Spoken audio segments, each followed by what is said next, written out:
You think those handcuffs scare me, officer? You have no idea what you've just started. The silence in the first-class cabin was deafening. Handcuffs clicked, a cold, metallic sound that echoed like a gunshot.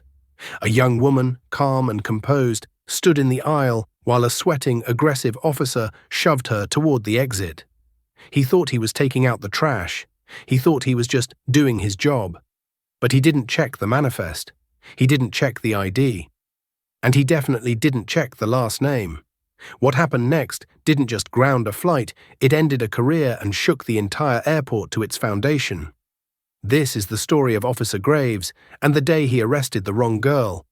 The humidity of a Miami afternoon clung to the jet bridge, a stark contrast to the aggressive air conditioning blasting inside Flight 492, bound for DC.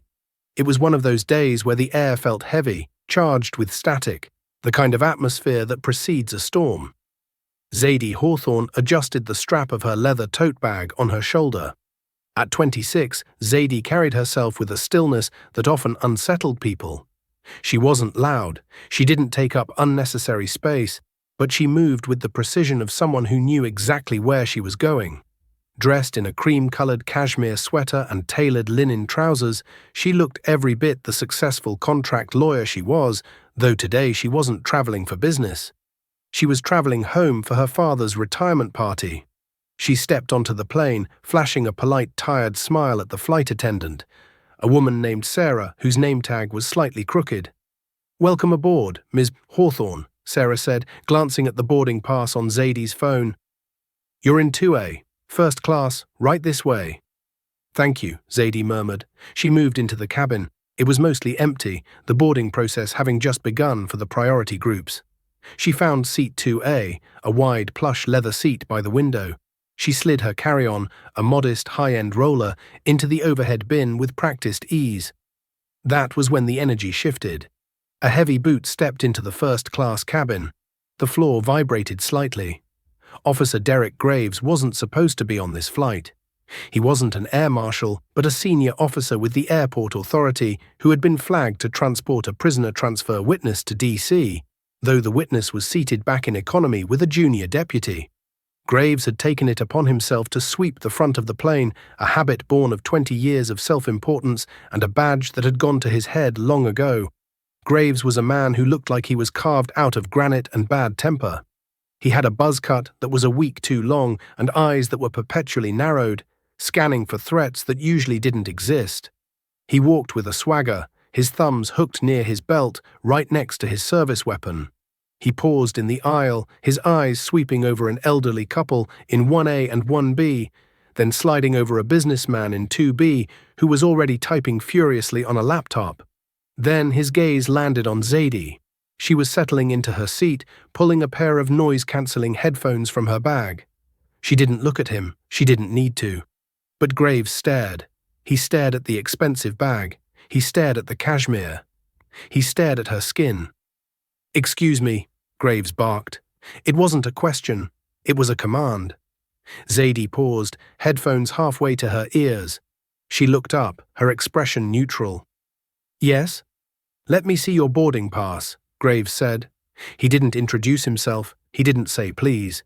He just held out a callous hand, palm up, expecting obedience. Zadie blinked. The flight attendant, Sarah, was busy in the galley, prepping pre-flight drinks, and hadn't noticed the intrusion yet. "I've already scanned in at the gate, officer," Zadie said, her voice smooth, cool water over rocks. "Is there a problem?" Graves stepped closer, invading her personal space. The scent of stale coffee and aggressive cologne wafted off him. "I didn't ask what you did at the gate. I asked to see your pass." "Now." The businessman in 2B stopped typing. He looked up, sensing the friction. Zadie held Graves's gaze. She knew the law. She knew her rights. She also knew that men like Graves thrived on the slightest hint of resistance. It was fuel to them. "I'm seated in 2A, Zadie said, retrieving her phone and unlocking it. She displayed the QR code and the seat assignment. "Here." Graves snatched the phone from her hand. Zadie flinched, her composure cracking for a microsecond. "You can look without taking it." "I'll do what I need to do to ensure the safety of this flight," Graves muttered, scrolling through her screen. He wasn't looking at the ticket anymore. He was looking at her notifications, her background photo. He was looking for a reason. "The ticket is valid," Zadie said firmly, holding out her hand. "Please give me my phone back." Graves looked at her, a sneer curling his lip. "You in a rush? You nervous?" "I'm annoyed," Zadie corrected him. "There is a difference." Graves chuckled, a low, humorless sound. He shoved the phone back into her chest, hard enough that she had to catch it with both hands to keep it from dropping. "Watch the attitude," Graves warned, leaning down so his face was inches from hers. "I don't care how fancy you dress. I know a mule when I see one." The word hung in the air, heavy and toxic. Mule. Zadie's eyes went cold. "Excuse me."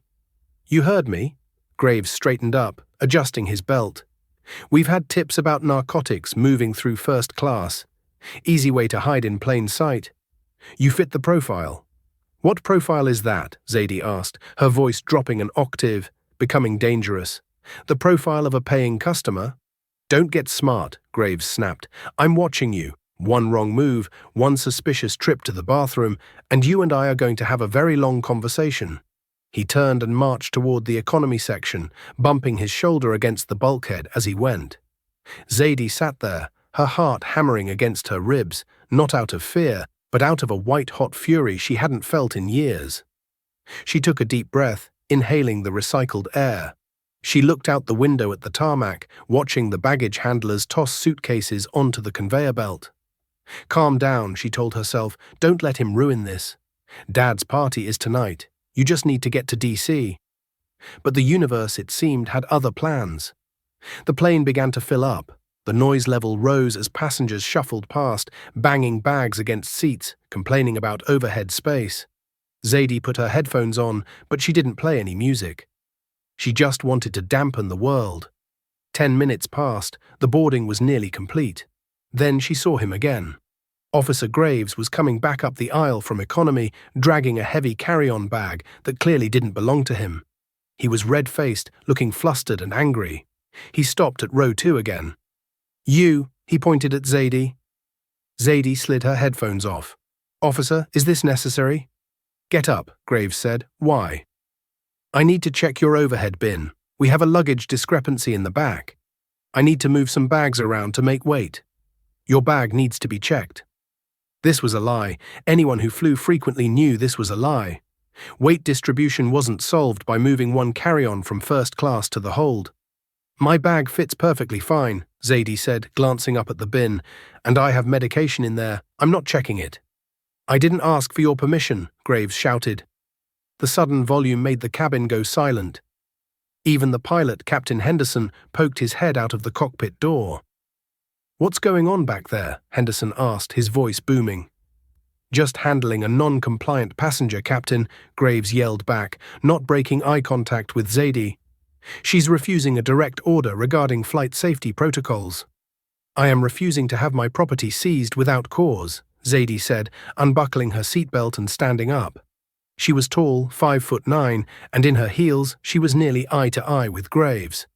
"You are targeting me. You have been targeting me since I sat down." "Sit down," Graves roared, his hand dropping to his belt. He didn't unholster his gun, but the threat was there. "You are disrupting this flight?" "You are the only one shouting, officer," Zadie said calmly.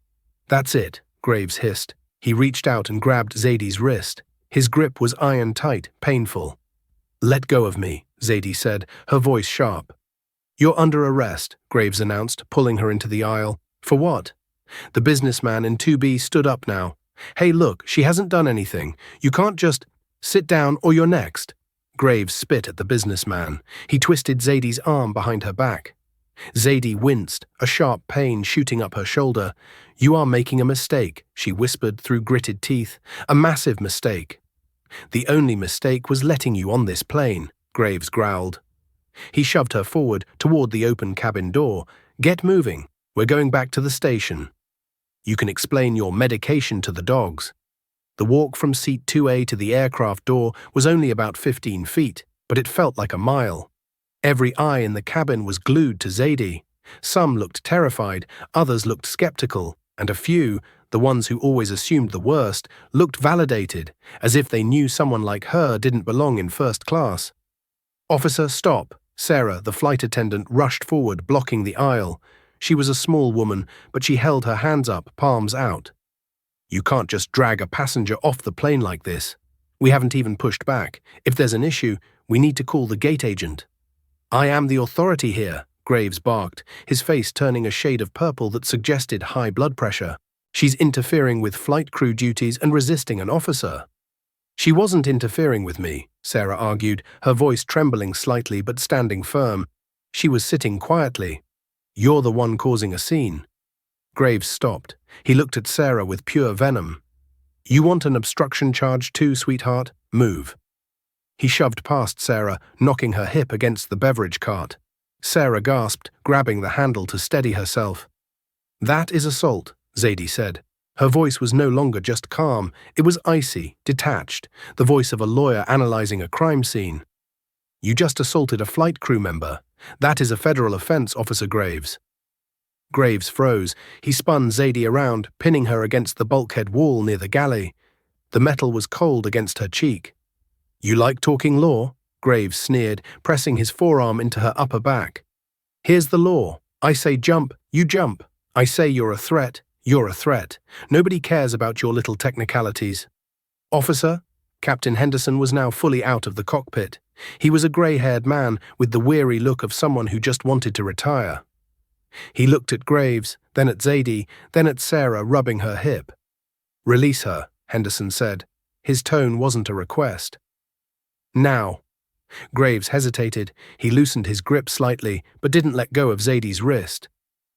"Captain, this passenger is a security risk. I have reason to believe she's carrying contraband." "You said it was a weight issue," Zadie said, turning her head to look at Henderson. "First he called me a mule. Then he said he needed to move my bag for weight. Now I'm a security risk. He's fishing, Captain, and he's failing." Henderson looked at Graves. "Is that true? Did you check her bag?" "I was trying to when she attacked me," Graves lied. It was such a blatant, clumsy lie that the businessman in 2B actually laughed out loud. "That is a lie," the businessman shouted. "I recorded the whole thing on my phone. She never touched him." Graves' eyes widened. The presence of a camera changed things, but instead of backing down, he doubled down. Panic and ego were a dangerous cocktail. "Confiscate that phone," Graves yelled at the flight attendant. "Evidence of a crime." "No," Sarah said, crossing her arms. Graves looked around. He was losing control. The passengers were murmuring. Phones were popping up over the tops of seats like periscopes. He needed to reassert dominance fast. He needed to get Zadie off the plane and into an interrogation room where there were no cameras and no witnesses. He yanked his handcuffs from his belt. "Turn around," he commanded Zadie. "I am not resisting," Zadie said, "but I am not turning around. If you handcuff me, officer, you are sealing your fate." "Is that a threat?" "It's a promise." Graves grabbed her other wrist. Click, click. The handcuffs bit into her skin. They were too tight. He did it on purpose. "You're off this flight," Graves announced to the cabin. "Anyone else wants to join her, speak up now." The cabin went silent. Fear does that to people. It makes them look away. Graves pushed Zadie onto the jet bridge. The heat of Miami hit them again. The bridge was empty. The gate agents were busy at the counter up the ramp. "Walk," Graves said, pushing her forward. "I need my bag," Zadie said. "My phone is in my hand, but my ID is in my bag." "You don't need ID where you're going," Graves scoffed. They walked up the ramp. As they emerged into the gate area, the bright fluorescent lights of the terminal hummed overhead. Passengers waiting for the next flight stared. A woman in handcuffs is a spectacle. A black woman in handcuffs, dressed in luxury clothes, led by a white officer. It was a narrative they thought they understood.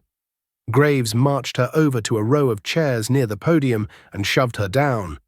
"Sit, don't move." He pulled out his radio. "Dispatch, this is Graves. I have a 10:15 at gate D4. Non-compliant passenger, possible narcotics trafficking, requesting transport." Zadie sat up straight. Her wrists burned, but her mind was racing. She waited for him to finish his call. "Officer Graves," she said. He ignored her, writing something in his notebook. "Officer Graves," she said louder. "Shut up." He turned on her. "My phone," she said, nodding to her hand which was still clutching her device, though her hands were cuffed behind her back. She had managed to keep a grip on it. "I need to make a call." "You get a call when you get to the station," Graves laughed. "Maybe." "No," Zadie said. "I need to make a call now, for your sake." Graves stepped close to her, looming over the chair. "You think you're special? You think you can call your daddy? Who is he? Some local pastor? A car dealer?" Zadie stared at him. The look in her eyes was one of profound pity. "My father is not a car dealer," she said softly. Graves snatched the phone from her hand again. This time he didn't give it back.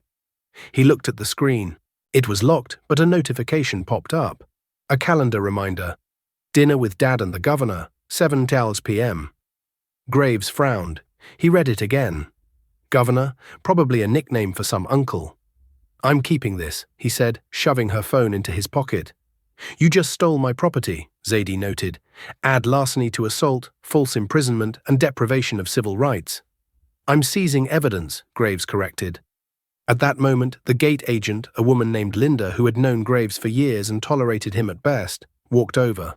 She looked at Zadie, then at Graves. "Derek, what is going on?" "We need to close the doors. The captain is furious." "Tell the captain he can leave," Graves said. "This one stays."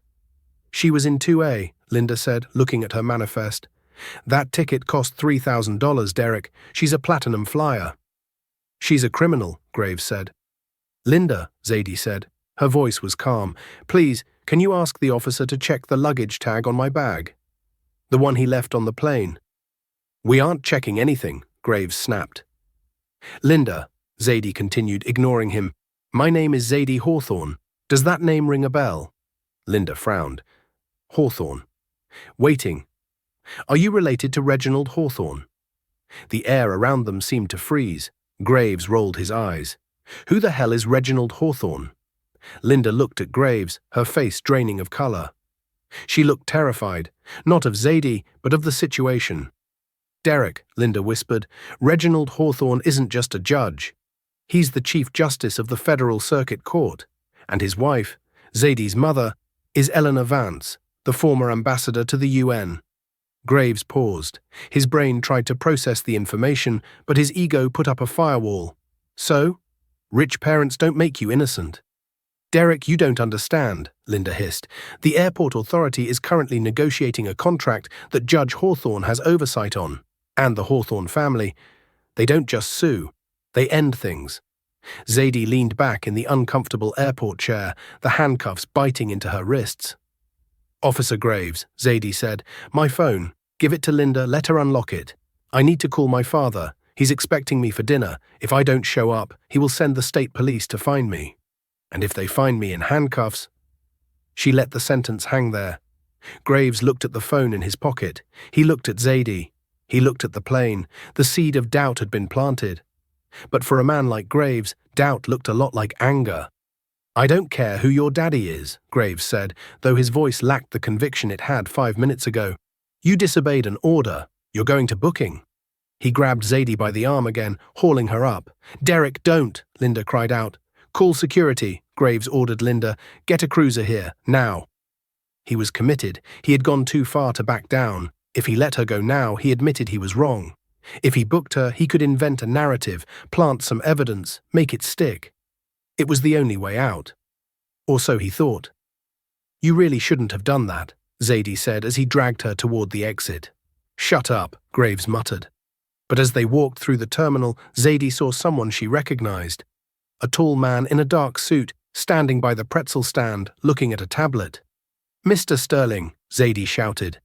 The man looked up. His eyes went wide. It was Marcus Sterling, the district attorney for Miami-Dade. He had been a guest at her parents' house last Christmas. Sterling dropped his tablet.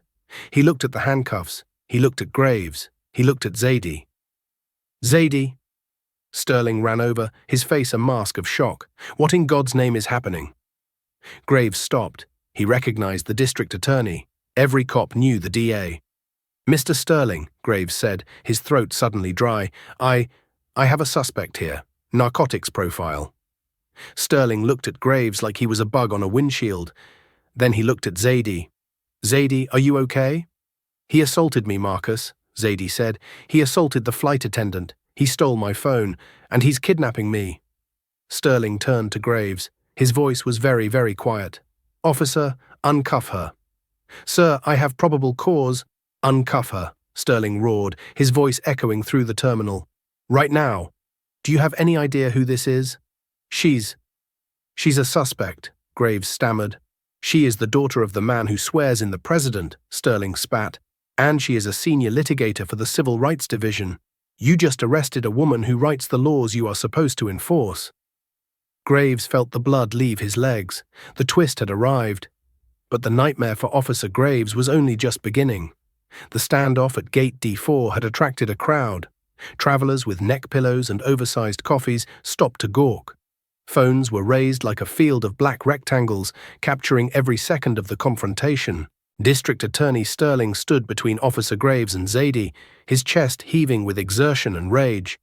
He was a man who spent his life prosecuting criminals, but looking at Graves, he saw a different kind of criminal, the kind that hid behind a shield. I gave you a direct order, officer, Sterling said, his voice low and dangerous. Uncuff her. Graves looked at the handcuffs, then at the growing crowd. His mind was frantic, spinning like a hard drive, trying to read a corrupted file. He had the district attorney yelling at him, a plane full of witnesses, and a suspect who, if what Sterling said was true, was the legal equivalent of a nuclear bomb. But Graves was a man of immense fragile pride.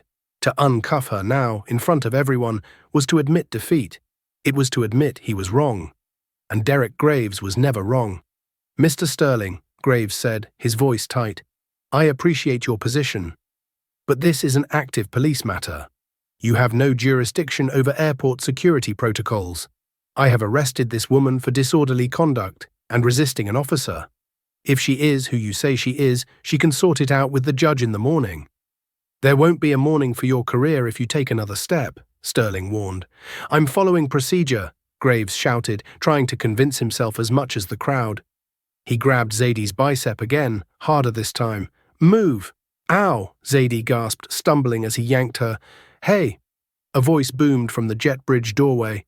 It was Captain Henderson. The pilot had come up the ramp. He was wearing his hat now, looking every inch the commander of his vessel. Behind him was Sarah, the flight attendant, holding an ice pack to her hip. Officer Graves, Henderson said, his voice cutting through the terminal noise. Let go of that passenger. Stay out of this, Captain, Graves warned. Get back in your cockpit and fly the plane. I can't do that, Henderson said, crossing his arms.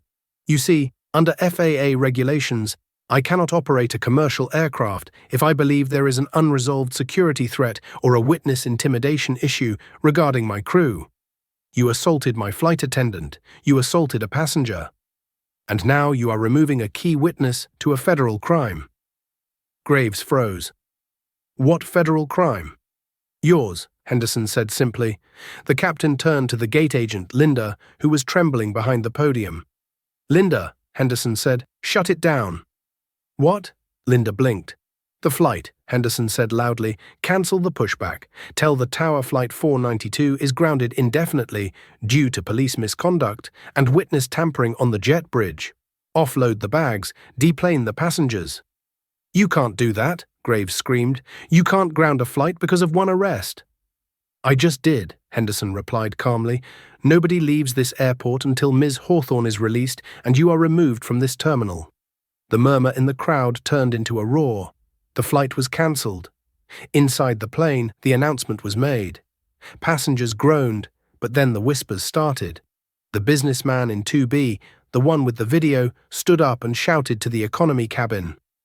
The cop kidnapped the girl. The pilot is standing up for her. Everyone get your phones out.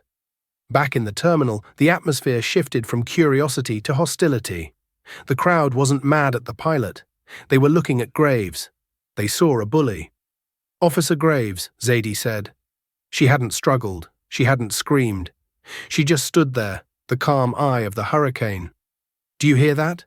That is the sound of the world stopping. You wanted to make a scene. You have one. Graves looked around. He was surrounded. But the adrenaline of the arrest was still pumping. He felt cornered, and a cornered animal bites. I'm taking her to the holding cell, Graves spat at Sterling. You want her. You come get her with a release order signed by a judge. Until then, she's mine. He shoved Zadie forward, breaking through the line of shocked onlookers.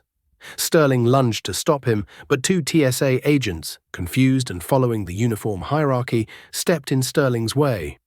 "Sir, you can't touch the officer," one TSA agent said apologetically. "You idiots," Sterling yelled. "He's making the biggest mistake of his life." Graves dragged Zadie down the long concourse toward the security elevators. He needed to get her underground. He needed to get her into the windowless room where he was the king. As the elevator doors closed, shutting out the noise of the terminal, Graves leaned against the wall, breathing hard. He looked at Zadie. She was staring at the floor numbers ticking down. "You think they can save you?" Graves sneered. "Captain, DA doesn't matter. Once you're in the system, you're just a number." Zadie looked up at him. Her eyes were dry. "Officer Graves," she said, "I'm not worried about them saving me. I'm worried about what my father is going to do to you when he finds out you dragged me into an elevator." "Shut up about your father," Graves yelled, slamming his hand against the metal wall. "I am the law." The elevator dinged. The doors opened to the basement level, the airport police precinct. A cold, grey hallway smelling of floor wax and misery. "Walk," Graves said. Zadie walked. She memorized every turn. She memorized the name of the officer at the front desk, Sergeant Miller, who looked up, saw the handcuffs on a woman in a cashmere sweater, and frowned. "Derek?" Miller asked. "Who is this? What's the charge?" "Narcotics trafficking, resisting arrest, assault on an officer." Graves rattled off the lies as he pushed Zadie toward the holding cells. "Narcotics." Miller looked at Zadie. He looked at her shoes. He looked at her bag. "Derek, are you sure? She doesn't look like—" "Book her," Graves ordered. "I'm writing the report. Put her in cell 3, alone." He shoved Zadie into a small cinder-block room with a metal bench and a toilet. He uncuffed one hand, then the other, and slammed the heavy steel door shut. The lock clicked. Zadie Hawthorne was in a cage. She rubbed her wrists. They were bruised, red welts rising against her dark skin. She took a deep breath, sat on the cold metal bench, and closed her eyes. She counted to 10. 1, 2, 3. She knew exactly what was happening upstairs. Sterling was calling the chief of police, the pilot was calling the FAA, and the businessman was uploading that video to Twitter. But the most important call was the one she hadn't made yet. 10 minutes later, the door opened. It wasn't Graves. It was Sergeant Miller. He looked nervous. He held a plastic bag.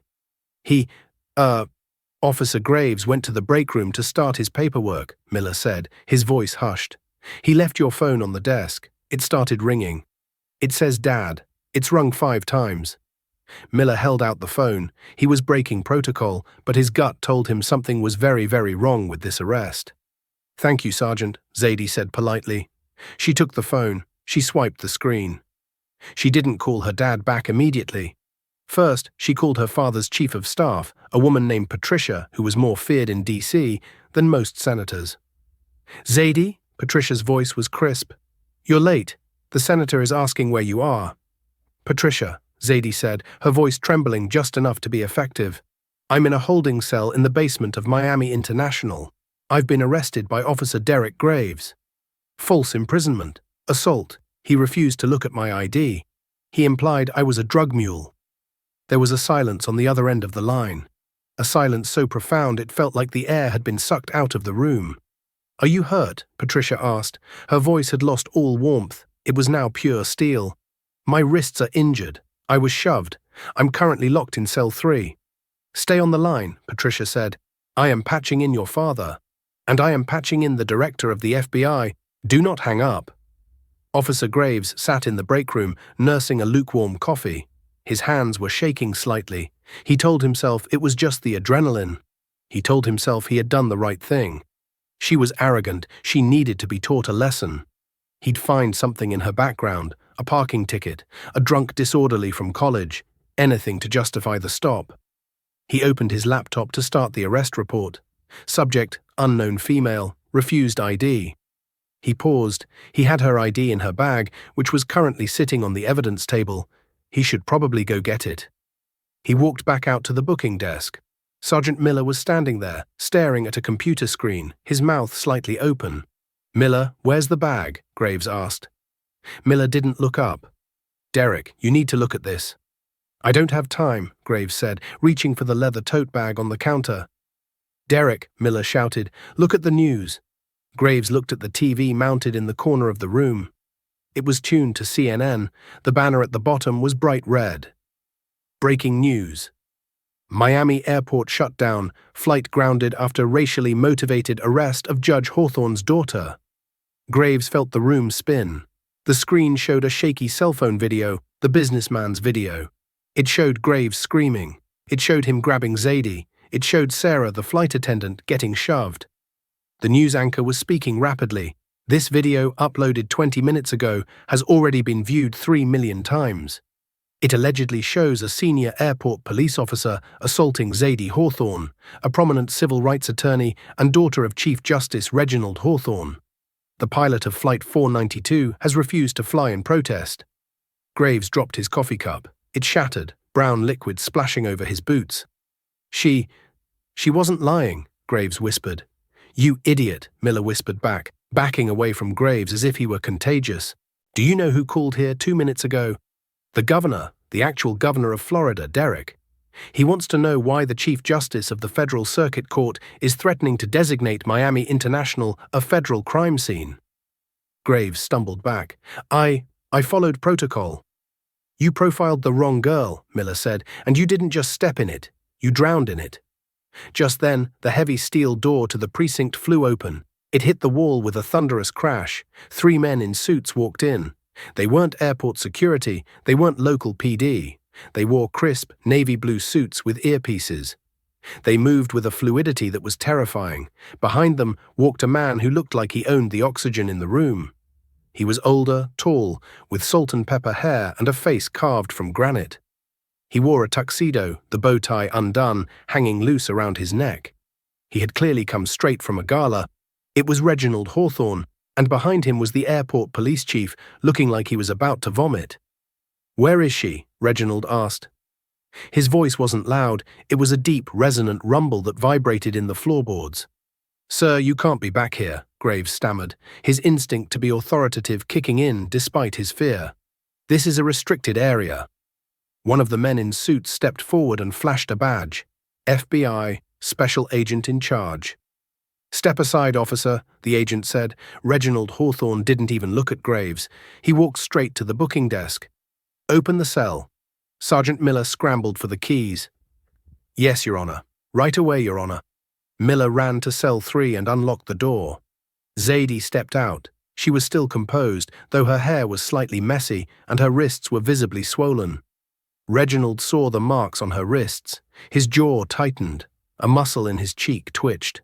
That was the only sign of the volcanic rage burning inside him. "Zadie," he said softly. "Hi, Dad," she said. "Sorry I'm late for dinner." Reginald hugged her. It was a fierce, protective embrace. Then he pulled back and looked at her. "Did he hurt you anywhere else?" "Shoulder is a bit sore." "He twisted it pretty hard," Zadie said, looking at Graves. Reginald turned. For the first time, the Chief Justice of the Federal Circuit Court looked at Officer Derek Graves. It was a look that Graves would see in his nightmares for the rest of his life. It was a look of absolute, unyielding judgment. "You," Reginald said. Graves swallowed. "Judge Hawthorne, I was just doing my job." She refused to show ID. She fit a profile. "A profile?" Reginald repeated the word as if it were poison.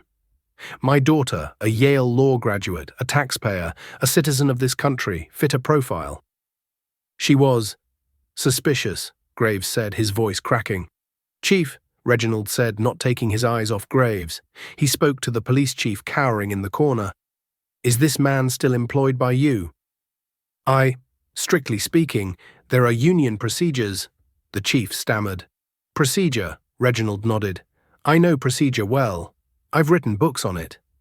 Reginald walked over to Graves. He stood toe-to-toe with him.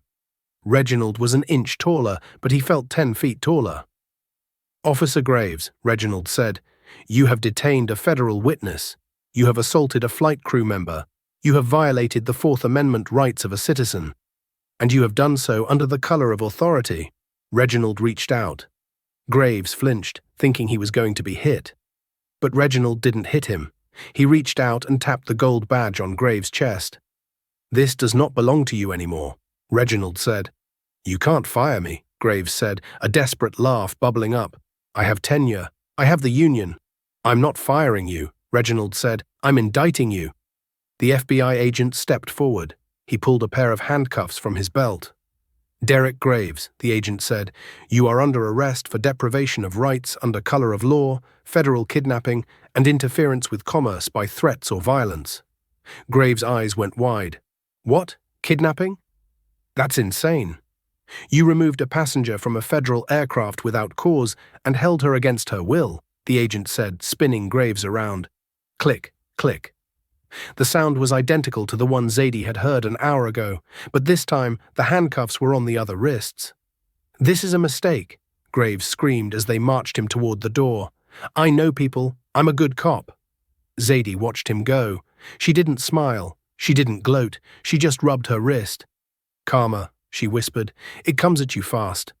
The arrest of Officer Graves was just the beginning. The shutdown that Captain Henderson had initiated had spiraled into a full-blown national incident. By the time Zadie and her father emerged from the basement precinct, the airport terminal looked like a war zone. News vans were lined up 3 deep along the departure curb. Helicopters hovered overhead, their spotlights sweeping the tarmac. The story had everything the 24-hour news cycle craved: race, class, police overreach, and a villain so perfectly hateful he seemed scripted. As they walked through the terminal, passengers broke into applause. It was surreal. Zadie kept her head down, leaning into her father's side. She just wanted to go home. But the world wasn't done with them yet. Waiting in the main atrium was a phalanx of lawyers. Not criminal defense lawyers for Graves. No, these were corporate litigators representing the airline, the airport authority, and the insurance companies. They looked terrified. A short, balding man in a $3,000 suit stepped forward. He was the general counsel for the airport. "Judge Hawthorne, Ms. Hawthorne," he said, his hands clasped together in a pleading gesture, "I am deeply, deeply sorry for this misunderstanding. The airport authority is prepared to offer a very generous settlement to avoid any further litigation." Reginald stopped. He looked at the man. "A settlement?" Reginald asked. "Yes, sir. We can have a check cut tonight. For the distress, we can sweep this under the rug, issue a joint statement." Zadie stepped forward. Her wrist was throbbing, but her mind was sharp. "You think this is about money?" Zadie asked. "Well, everything is resolved with numbers eventually, isn't it?" The lawyer smiled nervously. "You grounded a flight," Zadie said.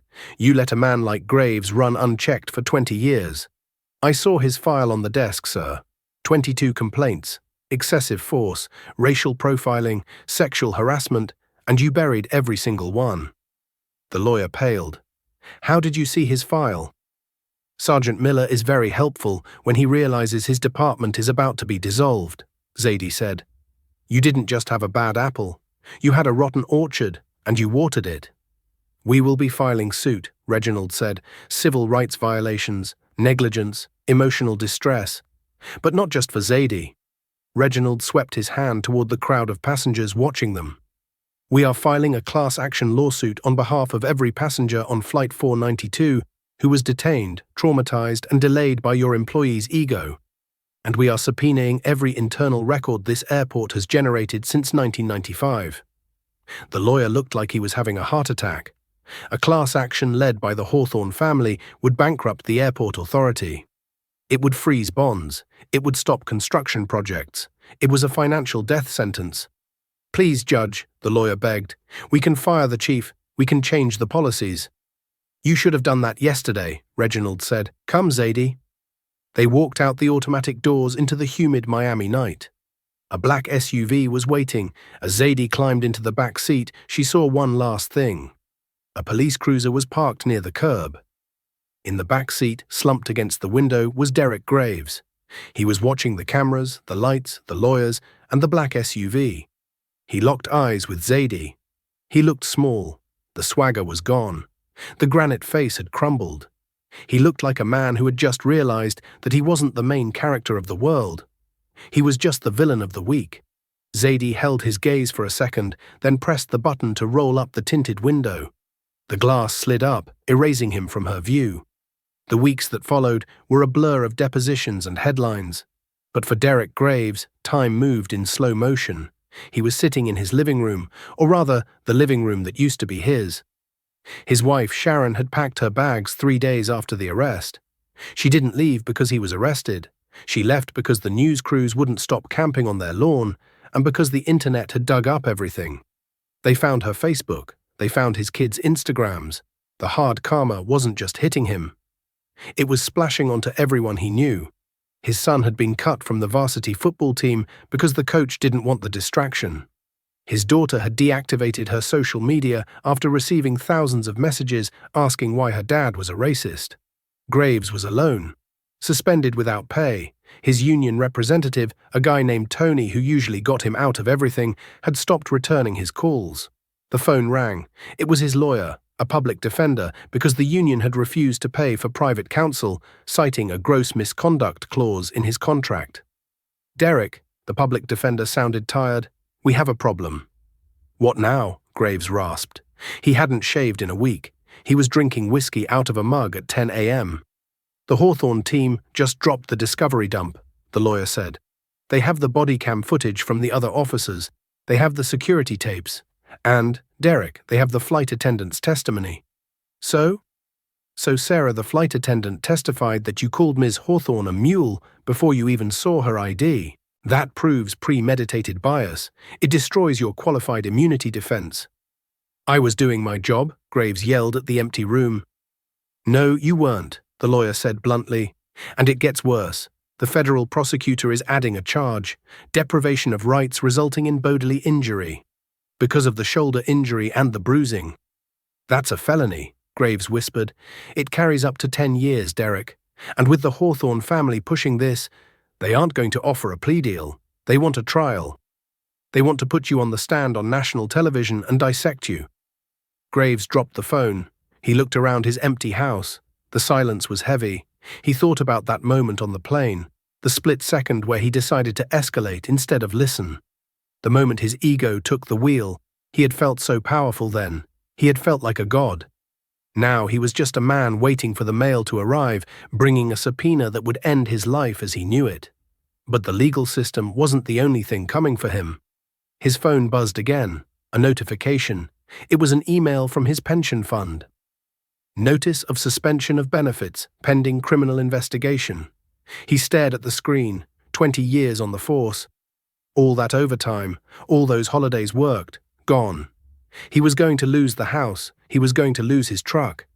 He put his head in his hands and wept. Not tears of remorse, he wasn't there yet, but tears of self-pity. He still blamed her. He still blamed the woke mob.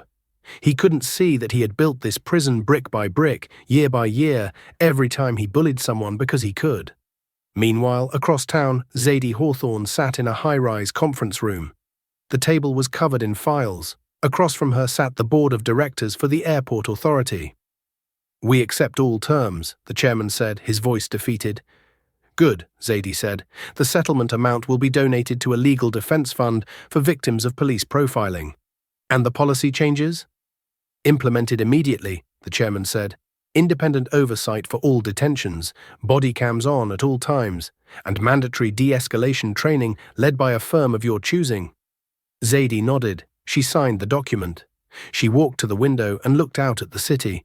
Far in the distance, she could see the planes taking off from the airport, rising into the clouds. She thought about Graves. She didn't hate him. Hate took too much energy. She felt a cold sense of justice. He was a relic, a dinosaur who didn't realize the meteor had already hit. But the story wasn't quite over. Because while Graves was losing everything, someone else was about to gain something unexpected. Sarah, the flight attendant, was about to become a star. And the businessman in 2B, he had just sold the rights to the video to a documentary crew. The ripples of that one decision in seat 2A were still spreading. 6 months later, the Miami sun was just as hot, but the air inside the federal courthouse was freezing. The courtroom was packed, reporters squeezed onto the wooden benches, sketching furiously on notepads. At the defense table, Derek Graves sat slumped in a suit that now looked 2 sizes too big for him.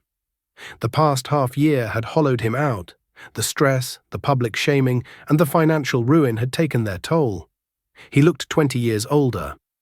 Zadie sat in the front row of the gallery, next to her father. She wore a simple navy dress, her posture perfect. She wasn't there to gloat, she was there to witness.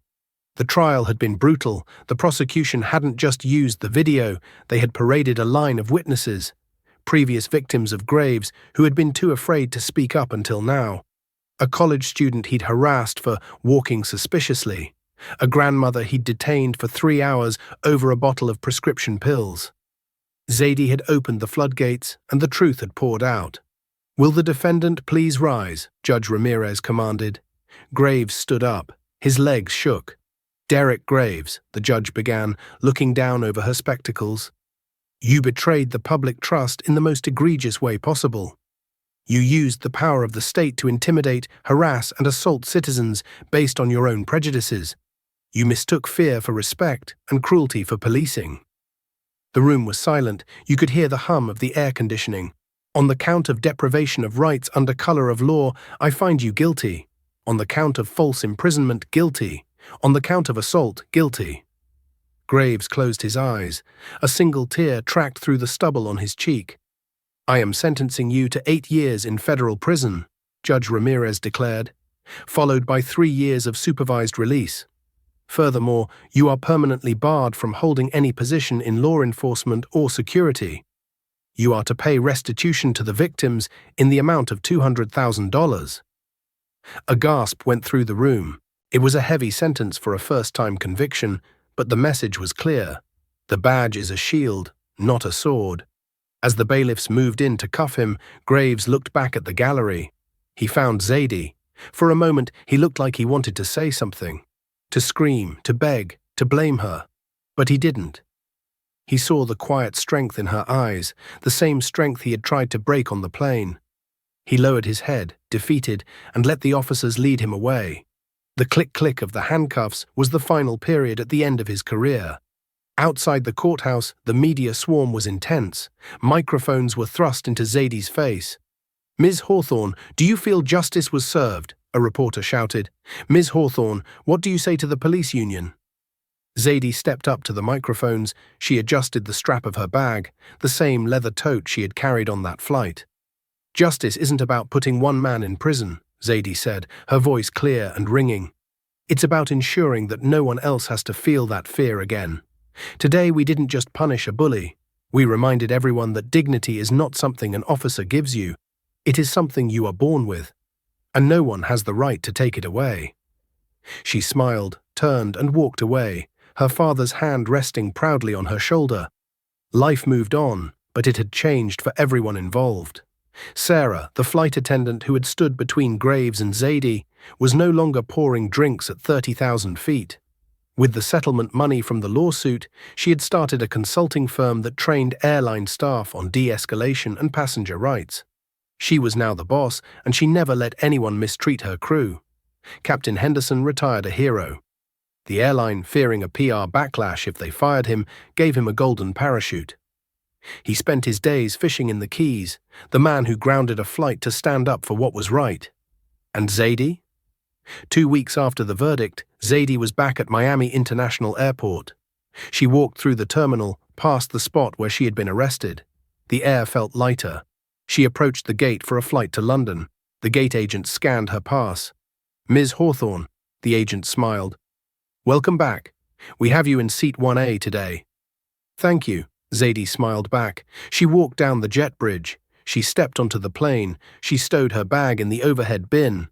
As she settled into the seat, a new officer walked down the aisle. He was young, clean-shaven, respectful. He nodded at the passengers as he did his sweep. He stopped at Zadie's row. "Good afternoon, ma'am," he said politely. "Just doing a safety check. Everything okay here?" Zadie looked up. She didn't feel fear. She didn't feel anger. She just felt peace. "Everything is perfect, officer," she said. The plane pushed back from the gate.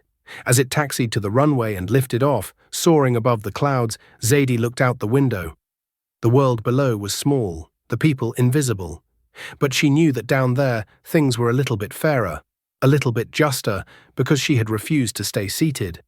She put on her headphones, closed her eyes, and finally, truly relaxed. And that is the story of how Officer Graves learned the hardest lesson of his life. Never judge a book by its cover, and never ever assume you are above the law. He thought he was arresting a helpless girl, but he ended up arresting the one person who could bring his entire corrupt kingdom crashing down. It's a powerful reminder that true strength isn't about loud voices or heavy badges. It's about knowing who you are and standing your ground, even when the world tries to force you into handcuffs. Justice may be slow, but as Graves found out, when it hits hard. If you enjoyed this story of high-flying drama and instant karma, please smash that like button. It really helps the channel grow. What would you have done if you were in Zadie's shoes? Let me know in the comments below. Type "Justice served" if you're glad Graves got what he deserved. And don't forget to subscribe and hit the notification bell so you never miss a story. Thanks for watching, and I'll see you in the next one.